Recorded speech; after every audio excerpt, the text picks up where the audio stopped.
자, 지난 시간에 우리는 하이델베르그 유리문답의 제1문과 2문을 살펴보았습니다. 이 첫 번째 두 문답은 하이델베르그 유리문답 전체를 요약하는 머릿말과 같다고 하였습니다. 거기에서 우리는 죄인들의 비참한 상태와 그 비참한 죄인들을 구원하시는 하나님의 은혜를 배웠습니다. 그리고 하나님께서 우리를 구원하시기 위해 보내신 유일한 구원자 그리스도께서 누구신지를 간략하게 보았고, 또한 그리스도를 믿음으로 말미암아 구원받은 백성이 어떻게 살아야 하는지도 살펴보았습니다. 자, 그리스도를 온전히 믿고 성도의 삶을 사는 사람은 오직 그리스도로 말미암아 위로를 얻습니다. 성도는 그리스도가 아닌 다른 것에서 참된 위로를 얻지 못하며, 또한 점점 더 그의 삶 속에서 이 세상의 즐거움들이 작아지고 또 끊어지는 것을 경험할 것입니다. 그리고 더 나아가서 성도는 그리스도 안에서 고난을 받는 것과 또한 그리스도의 이름을 위해서 박해받는 일을 통해서도 위로를 얻게 됩니다. 자, 왜냐하면 그리스도 안에서 받는 고난은 그를 그리스도와 더욱더 굳건히 연합하게 하기 때문이라 했습니다. 우리는 참으로 우리의 주인 되신 예수 그리스도의 고난에 연합되어야 하고, 그리고 또한 그렇게 함으로써 그분의 영광에도 연합하는 사람이 되어야 합니다. 그렇게 함으로써 오직 그리스도께서 우리 안에 사시며 나는 죽고 그리스도만 드러나시는 것, 이것이 바로 거룩한 성도의 삶입니다. 자, 오늘부터 우리는 이 요리문답의 본론으로 들어갈 것입니다.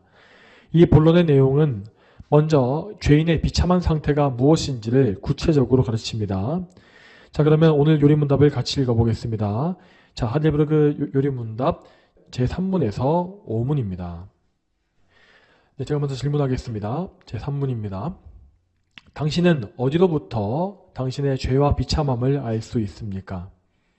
하나님의 율법으로부터 알 수 있습니다. 4문입니다. 하나님의 율법이 우리에게 요구하는 것은 무엇입니까? 그리스도께서 마태복음 22장 37절부터 40절에서 간략하게 가르치셨습니다. 내 마음을 다하고 내 목숨을 다하고 내 뜻을 다하여 주 너희 하나님을 사랑하여라. 이것이 크고 첫째 되는 계명이다. 둘째도 그와 같으니 내 이웃을 내 자신처럼 사랑하여라. 온 율법과 선지자들이 이 두 계명에 달려있다. 자, 5문입니다. 당신은 이러한 계명들을 완전하게 지킬 수 있습니까? 결코 그렇지 못합니다. 왜냐하면 나는 본성상 하나님과 나의 이웃을 미워하는 경향을 가지고 있기 때문입니다. 자, 아멘. 오늘 우리는 인간의 비참이라는 주제에 대한 교리를 배울 것입니다. 하이델베르그 유리문답은 제3문에서 제5문까지를 하나의 주제로 묶어서 인간의 죄와 비참함의 상태가 무엇인지를 정확히 말해주고 있습니다. 자, 이 주제를 살펴보기에 앞서서 우리는 먼저 이 요리문답이 구성되어 있는 순서를 유심히 보아야 합니다. 이 요리문답의 저자들은 제1문에서 자, 우리의 유일한 위로가 무엇인가를 질문했고, 거기에 이어서 2문에서 우리가 이러한 위로 속에서 살고 복된 죽음을 맞기 위해서 알아야 할 것이 무엇인가 라는 질문을 또 했습니다. 즉, 그들은 이 요리문답을 배우는 사람들이 그리스도 안에서 참된 위로를 얻기를 바랐고, 또한 그 위로 안에 평생을 살다가 그리스도의 품에 안기게 되기를 바란 것입니다. 자, 이것이 이 요리문답의 목적이죠. 자, 그리고 이렇게 요리문답의 목적을 밝힌 이후에 그들은 3문에서 대뜸 이렇게 묻습니다. 당신은 어디로부터 당신의 죄와 비참함을 알 수 있습니까? 여러분, 이것이 무슨 뜻이겠습니까? 자, 이것은 우리가 그리스도 안에서 참된 위로를 얻기 위해서 반드시 먼저 우리의 죄와 비참함을 알아야 한다는 것입니다. 자, 타락한 죄인에게 하나님의 은혜가 임하는 것에는 분명한 순서가 있습니다. 자, 죄인에게 임하는 하나님의 은혜는 가장 먼저 죄인이 자기의 죄와 비참함을 자각하는 것에서 시작합니다. 그러면 이제 제3문의 질문 부분을 보겠습니다. 자, 여러분, 이 질문은 인간의 비참함의 여부를 묻지 않습니다. 다시 말해서 이 질문은 인간이 비참할 수도 있고 그렇지 않을 수도 있다라는 여지를 두지 않는 것이지요. 이 질문은 모든 인류가 모두 다 똑같이 죄와 비참에 빠져 있다는 기본 전제에서 출발하며 그 누구도 이 전제에서 제외시키지 않습니다. 자, 이 질문은 철저히 성경의 말씀을 근거로 제시된 것입니다. 오늘 본문의 말씀인 로마서 3장 10절부터 12절을 다시 읽어보겠습니다. 자, 이와 같이 기록되어 있다. 의인은 없으니 하나도 없으며 깨닫는 자도 없고 하나님을 찾는 자도 없다. 모두가 탈선하여 한 가지로 무익하게 되고 선을 행하는 자가 없으니 하나도 없다. 자, 이 말씀에서 알 수 있는 바와 같이 성경은 아담의 후손으로 태어난 모든 인간을 소망 없는 죄인으로 규정합니다.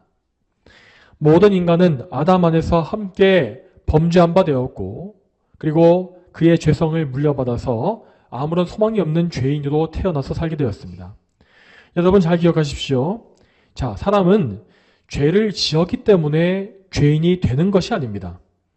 그는 애초부터 원래부터 죄인으로 태어나는 것입니다. 이미 사람은 태어날 때부터 본성적으로 타락하고 부패한 상태에서 나오는 것이고 그래서 나올 때부터 하나님과 완전히 끊어져 있고 원수가 된 상태에서 태어나는 것입니다. 자, 이것이 바로 죄인이 가진 비참함의 원인입니다. 하나님의 진노와 저주 아래에 있는 죄인은 언제 어디에 있더라도 이런 죄와 비참함에서 절대 벗어날 수가 없습니다. 자, 여기서 우리는 죄인들의 본성에 대해서 좀 더 생각해 봐야 할 것입니다. 분명 성경은 모든 사람이 다 타락해서 선을 행하지 못한다라고 교훈합니다.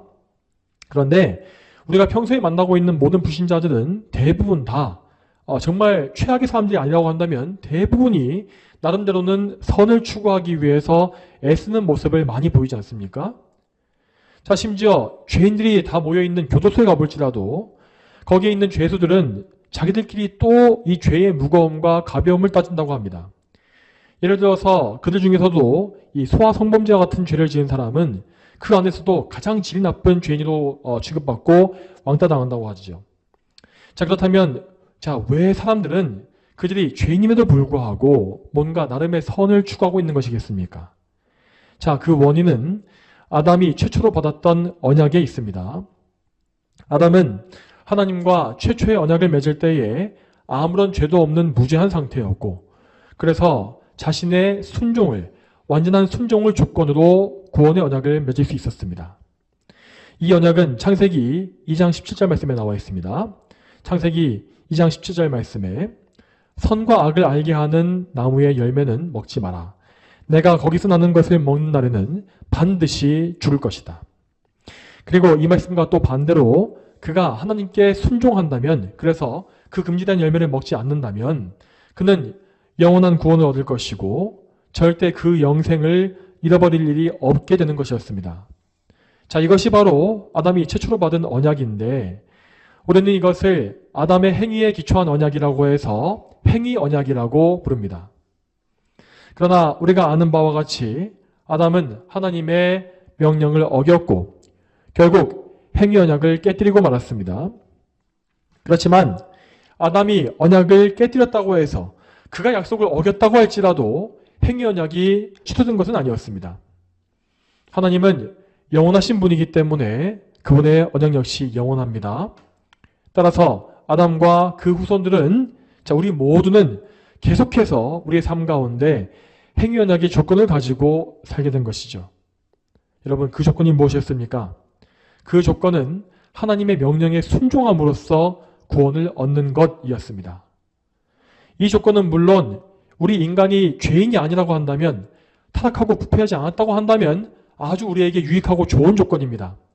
그렇지만 죄로 한번 타락한 인간은 이미 하나님께 순종할 능력을 상실하고 말았습니다. 자, 그리고 여러분, 하나님은 인간이 하나님의 법에 순종하게 만드시기 위해서 최초의 아담에게 그에게 양심이라는 것을 주셨습니다. 이 양심이라는 것은 타락 이전까지 정말 온전한 상태에 있었고 또한 하나님 앞에 거리낌이 없었으며 오직 하나님께 순종할 수 있는 기능만을 했습니다. 하나님은 사람의 양심에 그분의 율법을 정확히 넣어주셨고 그는 그 양심에 있는 율법에 따라서 하나님께 온전히 순종할 수가 있었습니다. 그러나 죄로 타락한 이후에 인간이 가진 양심은 크게 망가지고 그 기능을 상실하게 되었습니다.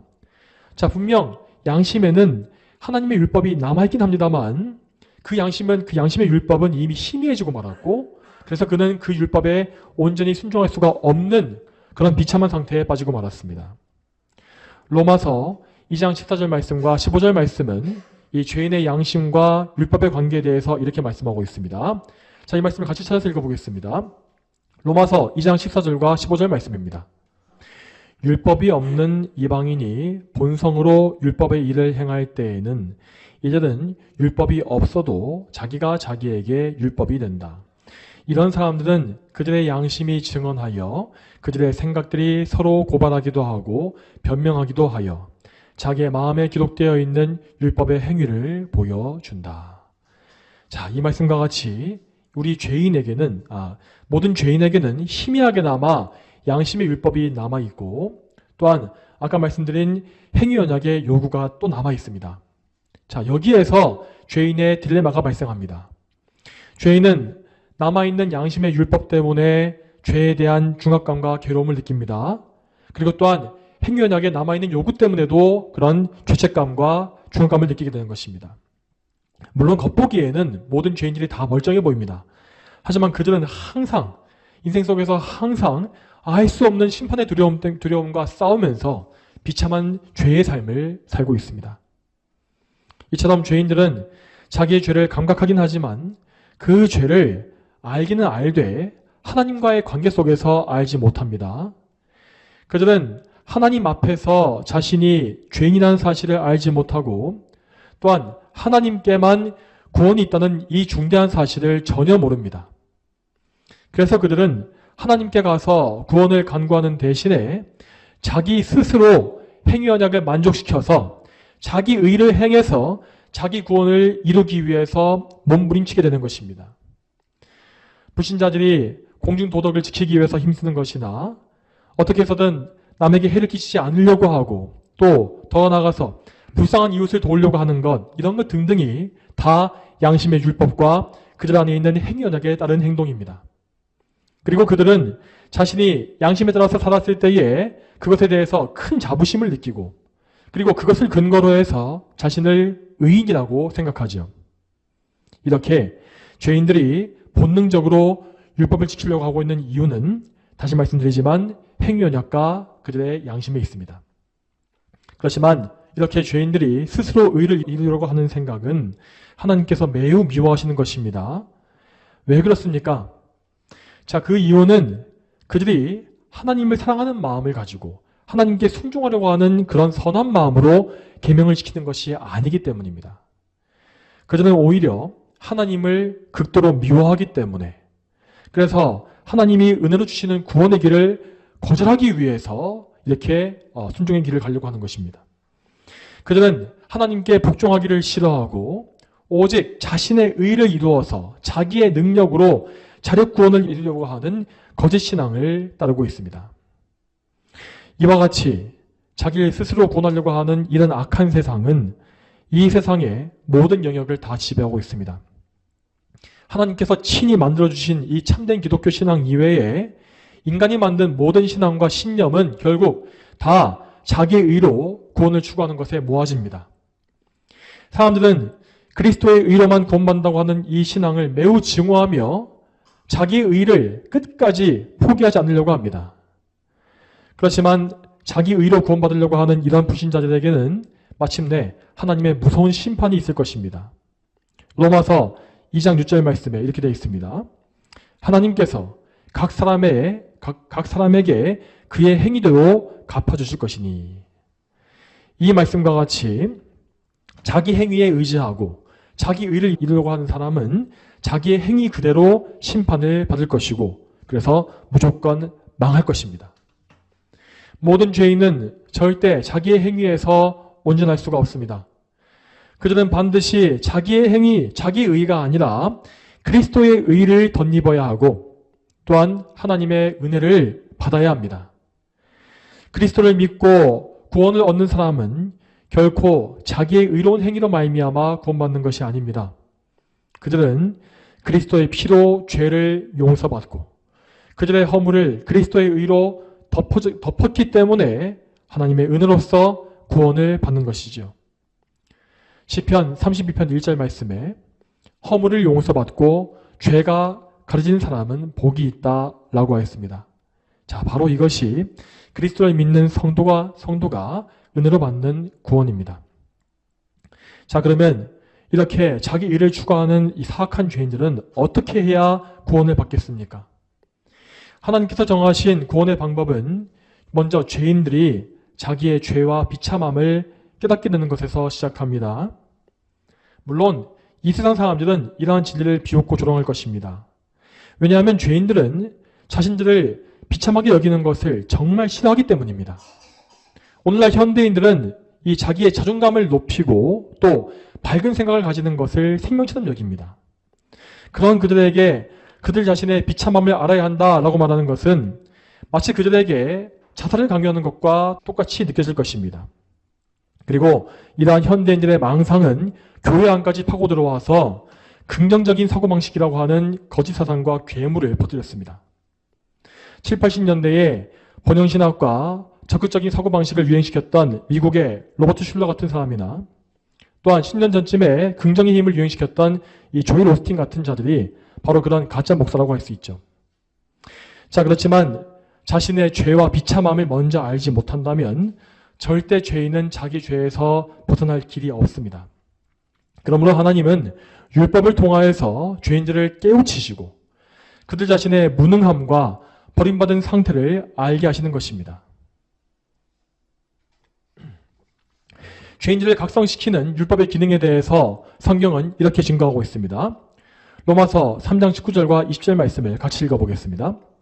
로마서 3장 19절과 20절 말씀, 이 말씀에 이 죄인들을 각성시키는 율법의 기능이 나와 있습니다. 우리가 아는 것은 율법이 말하는 것은 율법 아래에 있는 자들에게 말하는 것이니 이는 모든 입을 막고 온 세상을 하나님의 심판 아래 있게 하려는 것이다. 그러므로 율법의 행위로는 그분 앞에서 의롭다 하심을 받을 육체가 없으니 율법으로는 죄를 깨달을 뿐이다. 자, 이 말씀은 이 악한 죄인들을 침묵시키는 율법의 압도적인 능력을 묘사하고 있습니다. 죄인들은 저마다 자기의 의에 대해서 이런저런 생각과 주장을 다 가지고 있습니다. 그렇지만 그러한 주장들은 모두 다 자신이 만든 기준에 맞추어진 그런 것들입니다. 여러분, 그런데 이 인간의 기준이라고 하는 것이 얼마나 유치합니까? 사람들은 모두 다 자기 소견에 옳은 것을 선하게 여깁니다. 그들은 모두 자기에게 이익이 되면 그것을 선하다고 하고 자기에게 반대로 손해가 되면 그것을 악하다고 욕을 하죠. 이렇게 자기 자신을 기준으로 해서 선과 악을 판단하는 것은 그저 정도의 차이가 있을 뿐이지 정말로 모든 죄인이 다 똑같습니다. 자, 그렇지만 하나님의 율법은 이런 어리석은 죄인들에게 절대적인 의의 기준이 무엇인지를 가르칩니다. 참으로 하나님의 율법은 죄인들이 빠져나가고 도망갈 틈을 주지 않습니다. 율법은 죄인의 겉으로 드러나 있는 말과 행동을 판단할 뿐 아니라 그들의 마음속 깊은 곳에 있는 숨어있는 죄악까지도 모두 판단하고 들춰냅니다. 자, 이것이 바로 교회에서 하나님의 계명을 선포해야 하는 이유입니다. 옛날 우리 신앙의 선조들은 죄인들의 각성과 구원을 위하여서 정말 끊임없이 계명을 설교했고 인간의 죄와 하나님의 심판을 또한 선포했습니다. 종교개혁자들과 그들의 후예인 청교도들은 죄인을 각성시키는 율법의 기능을 믿고 있었으며 그래서 정말 철저하게 율법을, 계명을 설교하고 또 설교했습니다. 오늘 우리가 살펴보고 있는 이 요리문답 역시 율법의 올바른 기능을 잘 말해주고 있지 않습니까? 죄인인 인간은 오직 하나님의 율법을 통해서만 자기의 죄와 비참함을 알 수가 있습니다. 그런데 여러분, 오늘날 우리는 이 계명에 대한 설교가 사라져버린 시대에 살고 있습니다. 이 현대의 사역자들은 이 회중들이 싫어하는 것은 말씀에서 빼버리고 오직 회중들이 좋아하는 것, 감동을 받는 것만을 말합니다. 그렇지만 사실 그런 것은 설교가 아닙니다. 죄인을 깨우치지 못하는 것 설교가 도대체 설교로서 무슨 가치가 있겠습니까? 마귀가 현대신학과 교회에 가장 효과적으로 뿌려놓은 가라지는 바로 이 설교에서 율법을 빼내어버린 것입니다. 이러한 전략이 아주 큰 효과를 거두고 있기 때문에 죄인들은 이제 교회에 와서도 계속해서 영적인 잠을 쿨쿨 자고 있습니다. 여러분, 이것은 정말로 영적인 재앙입니다. 오늘날 많은 사람들은 율법을 설교하는 이것이 그리스도의 사랑과 반대된다고 말합니다. 그렇지만 하나님의 말씀인 성경은 절대 그렇게 말하지 않습니다. 하나님은 오직 율법을 통하여서 죄인들의 죽어있는 양심을 깨우치시며 그들을 각성시키사 자신의 비참한 상태를 알게 하십니다. 하나님의 손에 들려있는 율법은 마치 수술용 메스와 같아서 죄인들의 양심을 찌르고 쪼개며 상처를 냅니다. 물론 이러한 영적인 수술의 과정은 대단히 고통스럽고 두렵습니다. 그렇지만 그렇게 율법을 통하여서 죄의 고통과 심판의 두려움을 알게 된 사람은 그때야 비로소 하나님의 은혜를 구하게 됩니다. 따라서 율법이라는 것은 결코 악한 것이 아닙니다. 그것은 우리를 억누르는 것이 아닙니다. 오히려 율법은 죄인들에게 구원의 은혜를 베풀기 위해서 사용하시는 하나님의 선한 도구인 것이죠. 자, 그러면 죄인을 변화시키는 이 율법은 정확히 무엇을 요구하는 것입니까? 이에 대해서 오늘 요리문답의 제4문은 예수님의 말씀을 인용하고 있습니다. 마태복음 22장 37절부터 40절을 보게 되면 예수님께서 이 모든 십계명을 두 계명으로 요약하신 말씀이 나오고 있습니다. 자, 이 두 계명은 신약과 구약을 총망라하는 것으로서 모든 성도가 평생에 순종해야 할 대강령이라고 말할 수 있습니다. 이 두 가지 큰 계명이 무엇입니까? 그것은 첫째로 마음을 다하고 목숨을 다하고 뜻을 다하여 하나님을 사랑하는 것이고, 둘째로 나의 이웃을 내 자신같이 사랑하는 것입니다. 여러분, 그런데 우리는 이 단순한 계명들을 절대 가볍게 여기지 말아야 합니다. 왜냐하면 하나님께서 이 짧은 계명에서 요구하시는 사랑이라는 것은 그야말로 완벽한 사랑이기 때문입니다. 우리가 이 계명에 순종하기 위해서는 우리는 정말로 한순간도 빠짐이 없이 하나님을 100% 사랑하고만 있어야 하고, 또한 한순간도 이웃을 미워하지 말고 그들에게 절대적인 사랑을 베풀어야 합니다. 하지만 여러분, 죄인인 인간은 절대로 이러한 기준에 도달할 수가 없습니다. 하이델베르그 요리문답은 나중에 92문에서부터 10계명을 보여주고 있기 때문에 여기서는 10계명의 1계명부터 10계명까지가 명령하는 바를 다 다루지 않습니다. 자, 그렇지만 죄인들은 율법의 요약인 대강령 두 가지만 가지고도 자기의 죄인됨을 깊이 절감할 수밖에 없습니다. 왜냐하면 타락한 죄인은 본성적으로 하나님을 절대 사랑할 수 없는 존재가 되었기 때문입니다. 자, 물론 죄인들도 일부는 그런 사랑을 흉내낼 수가 있습니다. 죄인들도 생각만으로는 하나님을 사랑해야 한다는 이 사실을 알고 동의할 수가 있습니다.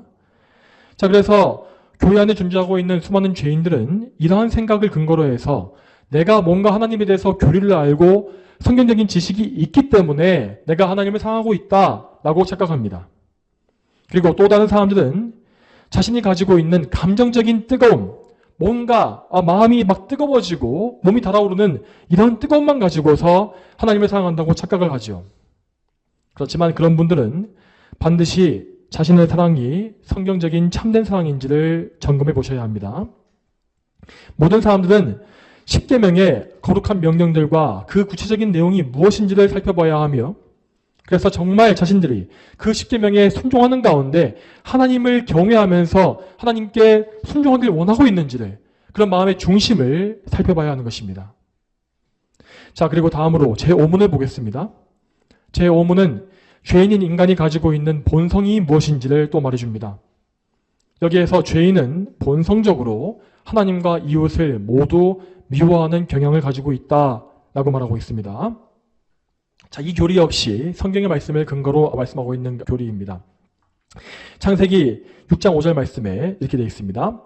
여호와께서 그 땅에 사람의 죄악이 많고 그 마음에 생각하는 모든 계획이 항상 악하기만 한 것을 보셨다 하셨고, 또한 로마서 8장 7절부터 이르시기를 육체의 생각은 하나님께 원수가 되니 그것은 하나님의 법에 복종하지 않을 뿐 아니라 복종할 수도 없다라고 했습니다. 이 말씀과 같이 참으로 모든 사람은 전적인 타락으로 말미암아 그 어떤 선도 행할 수가 없고 오직 하나님과 이웃을 미워하는 본성만을 가지고 있을 뿐입니다. 그리고 이 악한 본성을 자기 힘으로 이기고 거스를 수 있는 사람은 이 세상에 아무도 없습니다. 혹 어떤 사람은 겉보기에 정말로 이웃을 사랑하는 것처럼 보이기도 합니다. 정말 이 세상에는 불신자이면서도 자기의 목숨까지 다 바쳐서 이웃을 돕는 그런 대단한 사람들이 일부 존재합니다. 그렇지만 그러한 이웃 사랑은 하나님 앞에서 인정받지 못합니다. 왜냐하면 그의 사랑은 하나님을 사랑하는 것에서 시작된 것이 아니기 때문입니다. 여러분, 우리는 항상 우리가 사랑을 할 때에 우리 사랑의 동기가 무엇인지를 먼저 알아야 합니다. 만일 우리가 하나님을 사랑하지 않는 상태에서 다른 사랑을 하려고 한다면 그 사랑은 애초에 시작부터가 완전히 잘못된 것입니다. 하나님을 사랑하지 않는 죄인은 궁극적으로 자기 자신을 사랑하기 때문에 이웃도 사랑하려고 하는 것입니다. 그는 아까 말씀드린 행위 언약을 만족시켜서 그래서 자기 양심을 평안하게 만들기 위해서 그리고 자기의 만족과 자기의 구원을 이루기 위하여서 이웃을 사랑하는 것이죠. 이것이 바로 모든 죄인의 악하고 비뚤어진 본성의 실체입니다. 그러므로 죄인은 반드시 하나님의 능력으로 성령의 능력으로 거듭나야만 하는 것입니다. 죄인의 저 악한 본성은 그리스도 안에서 완전히 죽고 새 사람으로 태어나지 아니하면 절대 고쳐지지 않습니다. 사람은 성령으로 거듭나서 새로운 본성을 하나님께로부터 받아야만 하나님을 사랑할 수가 있고 또한 이웃 역시 진정으로 사랑할 수 있는 것입니다. 그러면 이 거듭난 새 사람에 대해서 성경은 어떻게 말씀하고 있습니까? 예레미야 31장 33절부터 34절까지 말씀을 찾아보겠습니다. 그러나 훗날 내가 이스라엘 집과 맺을 언약은 이러하니 내가 내 율법을 그들 속에 두며 그것을 그 마음에 기록하여 나는 그들의 하나님이 되고 그들은 내 백성이 될 것이다. 여호와의 말이다. 그들이 다시는 자기 이웃이나 형제에게 말하기를 너는 여호와를 알아라 하지 않을 것이니 이는 작은 자로부터 큰 자까지 모두가 나를 알 것이기 때문이다. 내가 그들의 악함을 용서하여 다시는 그들의 죄를 기억하지 않을 것이다. 여호와의 말이다. 여러분, 이 말씀과 같이 성도들은 그 본성 자체가 새롭게 변화된 사람들입니다. 그들이 부여받은 새 사람은 이제 악령이 아닌 성령의 지배를 받고 있습니다. 거듭난 성도에 대해서 이 세상의 임금인 마귀는 그 지배권을 완전히 상실했습니다. 성령께서는 성도들 안에 영원히 거하시며 또한 그들의 마음속에 상실되어 버린 하나님의 율법을 다시 기록하신다라고 했습니다. 이렇게 성도들은 그 마음에 하나님의 율법이 기록되어 있는 사람들이기 때문에 하나님을 알 수 있는 것입니다. 그들은 누가 와서 애써서 하나님을 알아야 한다라고 하지 않아도 이미 하나님을 알고 있습니다. 또한 그들은 자신이 처음에 알고 있었던 이미 알고 있는 그 지식에 만족하지 아니하고 계속해서 하나님을 더 많이 알기를 갈구하게 됩니다. 여러분, 여기에서 우리가 지금 성경과 교리를 알고자 하는 동기가 어디에 있는지를 잘 생각해 봐야 합니다. 여러분께 묻겠습니다. 여러분은 정말로 하나님을 알기를 원하십니까?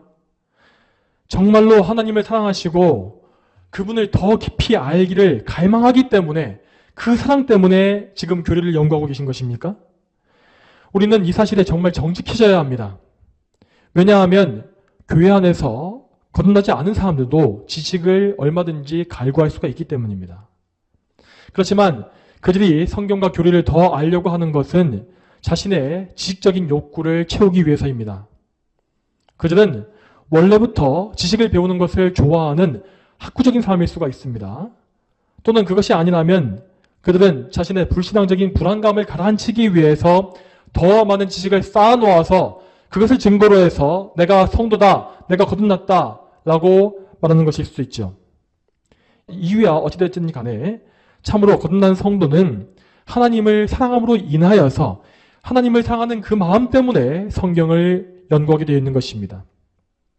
그렇지만 동시에 그는 참된 지식을 추구할수록 자신의 무지함과 무능함을 더 깊이 알게 되기 때문에 자기 안에 계신 성령님께 도우심을 간구할 수밖에 없는 것이죠. 성경의 원저자이신 성령께 그 말씀을 친히 나에게 가르쳐 주시기를 간구하고, 또한 하나님의 마음을 통찰하시는 하나님의 영이신 성령께서 하나님을 나에게 더 알게 해주시기를 간구하게 되는 것입니다. 사랑하는 여러분, 부디 지금 여러분의 마음을 잘 살펴보시기 바랍니다.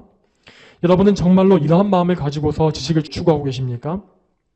만일 여러분이 성경 지식을 추구하는 동기가 참된 사랑이 아니거나 혹은 더 나쁜 경우에 아예 지식을 갈망하는 마음이 없다면 여러분은 지금 결코 거듭난 성도가 아닌 것입니다. 이 사실을 깊이 생각해 보십시오. 그리고 만일 여러분이 아직 거듭나지 않았다고 하는 판단이 서신다면 그것에 대해서 걱정을 하거나 화를 내지 마시기 바랍니다.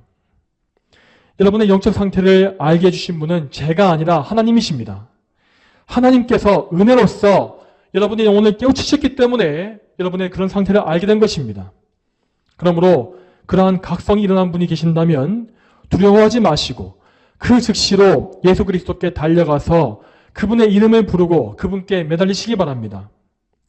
나에게 예수 그리스도를 믿는 참된 믿음을 주시고 예수 그리스도로 말미암아 나의 모든 죄를 용서하시며 나를 구원해달라고 간구하십시오. 또한 예수 그리스도를 통해서 하나님께 나아가며 하나님의 극률하심을 내가 얻게 해달라고 또한 간절히 구하시길 바랍니다.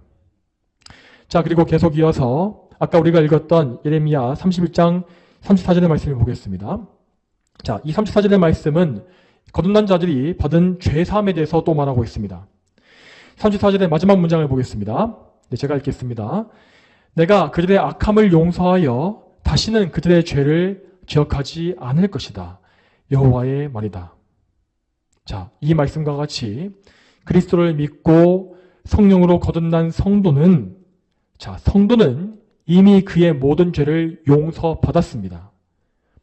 그가 태어나면서부터 유전받은 원죄에서 시작해서 그의 과거와 현재와 미래의 모든 죄까지 이미 하나님은 예수님의 구속사역을 통해서 다 깨끗이 용서하신 것입니다. 하나님께서 그들의 죄를 용서하시고 그들의 죄를 기억하지 않으신다라고 하는 것은 곧 그들의 죄의 책임을 묻지 않으시는 것입니다. 그러므로 이제 성도는 그가 가진 모든 죄의 책임에서 해방되었습니다. 물론 그는 이 세상에 사는 동안에 그 안에 여전히 남아있는 이 옛 본성 때문에 죄를 짓긴 짓습니다.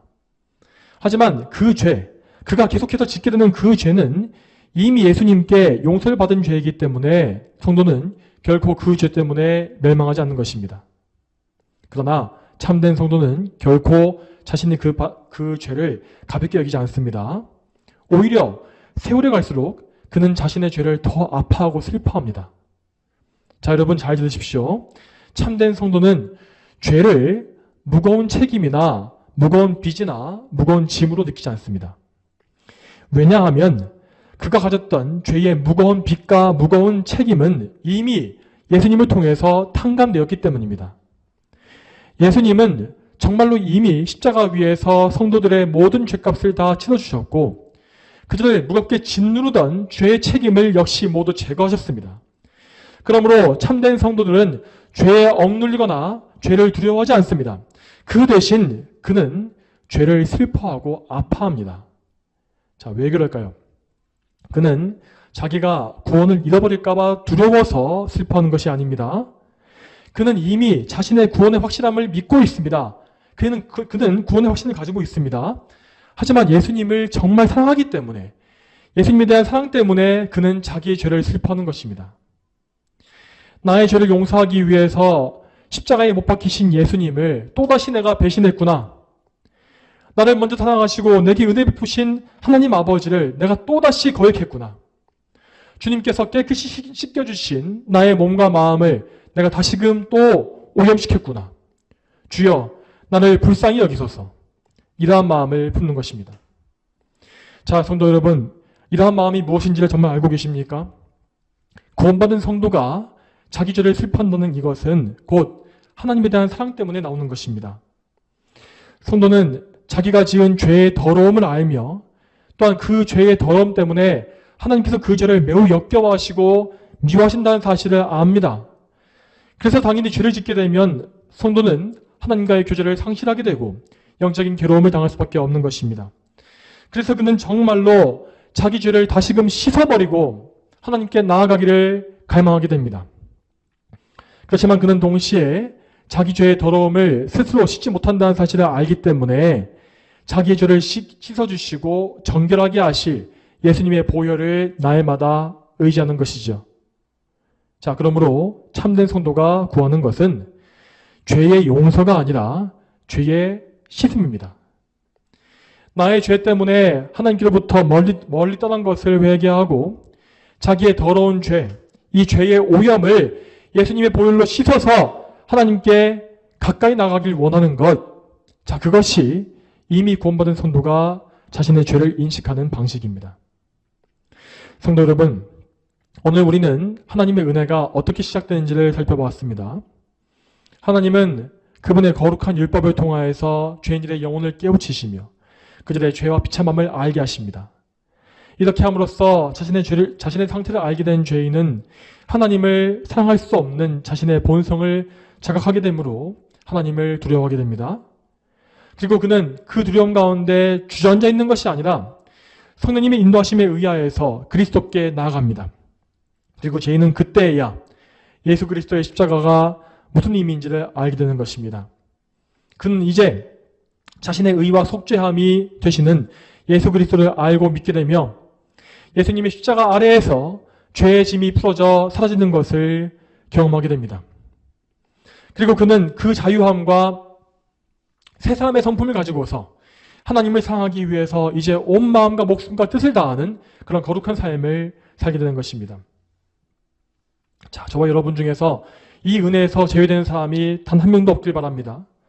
또한 이 설교를 들으시는 모든 분들이 자기의 죄를 다 자각하고 하나님의 은혜를 알게 되어서 오직 예수 그리스도만을 믿는 참된 성도가 되기를 축복합니다. 다 함께 기도하겠습니다. 하나님 아버지, 오늘도 이 할데베르그 유리문답을 통하여서 우리가 우리의 죄와 비참함을 아는 것이 무엇인지와 또 그것이 왜 중요한지를 알게 하심에 감사드립니다. 하나님 아버지, 우리가 참으로 하나님 앞에서 하나님의 율법을 조금도 지킬 수가 없는, 단 한 가지도 지킬 수가 없는 우리의 이 처참한 죄성을 알게 하시고 또한 우리가 구원받을 때 처음에만 한번 인식하고 마는 것이 아니라 우리가 하나님 앞에서 점점 더 나의 본성에 대해서 더 깊이 자각하고 더 알게 되어서 우리 자신을 다 부인하고 오직 우리의 의가 되시고 생명 되시는 예수님만을 더 높이고 의지할 수 있도록 주여 인도하여 주시옵소서. 우리의 삶을 통하여서 오직 거룩하신 성삼위 하나님만 높임 받으시길 소망하며 예수님의 이름으로 기도합니다. 아멘.